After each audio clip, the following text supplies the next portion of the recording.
Salut les devins, c'est Saikyo. Vidéo brève de news sur Super Dragon Ball Heroes. Des spoilers en quelque sorte, en tout cas oui, ça va vous révéler les évolutions de certains personnages. En tout cas, le personnage de Goku Black, vous savez c'est un Goku Black particulier qui s'est battu contre 100 Son Goku qui en a rencontré de toutes sortes pour pouvoir évoluer et s'améliorer.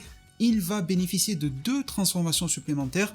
Je vous avais déjà évoqué une prochaine qui allait arriver, je vais aussi vous en présenter une autre qui a été révélée il y a moins de 24 heures, et également on a pu un tout petit peu avancer sur l'identité du guerrier masqué. Donc voilà, ça va être assez bref, très informatif, si vous kiffez Super Dragon Ball Heroes bien sûr. Sans plus tarder, du côté de Goku Black Rosé, il va évoluer vers le SCJ2 Rosé et le SCJ3 Rosé.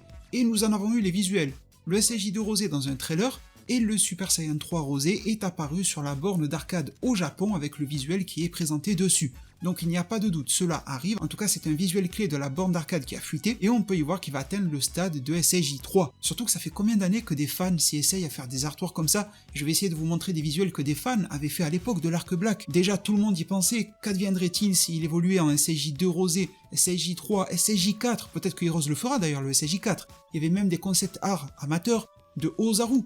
Peut-être désormais que tout cela va arriver dans Dragon Ball Heroes. Pour le moment, on ne sait pas exactement comment Goku a eu cela, mais je me dis qu'à la rencontre d'un 100e Goku, ça va l'aider à évoluer, et peut-être même que Goku Black Rosé possède déjà ses pouvoirs, et qu'il les a cachés dans le dernier épisode, le 15 en date, et dans le chapitre aussi. Parce qu'en ayant rencontré 100 fois Son Goku, je me dis qu'il a dû également apprendre à déverrouiller les transformations que ces derniers possédaient. Et entre l'anime et le manga, on a vu qu'il a rencontré du Goku SSJ1, du 2, du 3, du Blue, du God, de l'Ultra Instinct. Visiblement, le seul qui lui manque vraiment, c'est l'Ultra Instinct maîtrisé. Celui-là, il n'a pas réellement rencontré, mais il a eu l'Ultra Instinct Kizashi. C'est au moins la 2e fois qu'il le rencontre. Donc voir Goku Black déverrouiller un équivalent du SSJ2, du 3, peut-être du God et du Blue, mais ça me paraît difficile. Niveau scénario, il risque de se prendre les pieds dans le tapis, parce que le rosé, c'est déjà une espèce de forme divine pour Goku Black, grâce à Zamasu. Donc lui faire débloquer une autre forme divine, ça me paraît très bizarre et difficile à expliquer. Peut-être de l'Ultra Instinct. Imaginez Goku Black Ultra Instinct face à Goku Ultra Instinct, je pense que ça serait extrêmement vendeur. Après, qu'en est-il quid du SSJ4 ? L'a-t-il rencontré parmi ces 100 Son Goku, étant donné que le SSJ4 fait partie de la chronologie Dragon Ball Heroes grâce aux Xeno-personnages notamment. Dans la version manga, d'où sont issus les Xeno-personnages, Dragon Ball GT fait aussi partie prenante de l'univers de Dragon Ball Heroes, donc je me dis que pourquoi pas, Goku Black a rencontré un SSJ4. Moi je pense que nous montrer un Goku Black SSJ4 serait des plus intéressants. Quand je dis SSJ4, c'est bien sûr SSJ4 Rosé. Enfin, et pour conclure, eh bien on a eu des petites informations, des informations pas petites, intéressantes en tout cas concernant le guerrier masqué. On sait qu'il est un lien avec Goku, il est doublé par Masako Nozawa, la femme qui double Son Goku historiquement depuis qu'il est tout petit jusqu'à l'âge adulte actuel.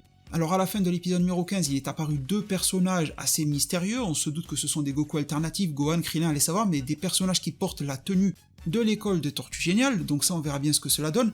Mais le guerrier masqué, enfin en tout cas, non pas masqué, pardonnez-moi, mais celui qui est sous capuche, très sombre, qu'en est-il de celui-ci ? Eh bien on a ces visuels officiels qui ont popé, 2 visuels. Le premier provient d'un magazine japonais pour nous montrer ce personnage sous sa forme de Super Saiyan, de Super Saiyan numéro 1, avec une coupe de cheveux qui pourrait au premier abord faire penser à Son Goku, mais si vous regardez bien la forme de ses cheveux en Super Saiyan, elle ressemble un petit peu plus à Bardock qu'à Goku, en matière de chara-design. Également, là ça sème le trouble totalement, une carte de ce personnage qui va pouvoir faire le Ryuken, le point du dragon. Ça sème le trouble énormément parce que les premières attaques dans le jeu Dragon Ball Heroes de ce perso, elles avaient des noms du style Flash, Impact, des choses comme ça, alors j'ai plus le nom exact, mais ça ressemblait beaucoup aux attaques que Vegeta utilise. Puis là on se rend compte que c'est un personnage qui n'a pas de lien a priori avec Vegeta, mais plutôt avec Goku, et qui d'apparence ressemble de plus en plus à Bardock. Il n'a pas la cicatrice a priori sur le visage, mais il l'a au niveau de la main, et là il nous fait popper un point du dragon. Donc on se pose beaucoup de questions, est-ce que malgré tout c'est un Son Goku alternatif ? Est-ce que c'est un Bardock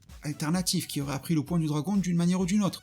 Est-ce que c'est un Goku et un Bardock alternatif qui ont fusionné, ce qui expliquerait le fait qu'il y a des similitudes entre les deux, ressemblance physique Bardock, des attaques provenant de Son Goku, le mix serait là. Mais pour conclure cette vidéo, nous avons un autre élément, notamment vis-à-vis des fiches de personnages que l'on peut retrouver dans les bornes de Super Dragon Ball Heroes. Elles sont bien évidemment classées, toutes les versions de Goku ensemble, toutes les versions de Vegeta ensemble, voilà, pour que ça aille plus vite, ça soit plus clair, plus fluide à naviguer sur la borne.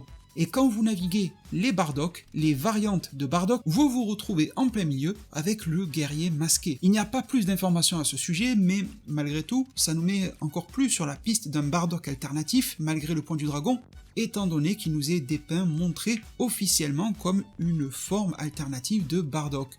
Le mystère continue tout de même de planer autour de lui, Dites-moi dans le commentaire ce que vous pensez de tout cela, c'est super intriguant.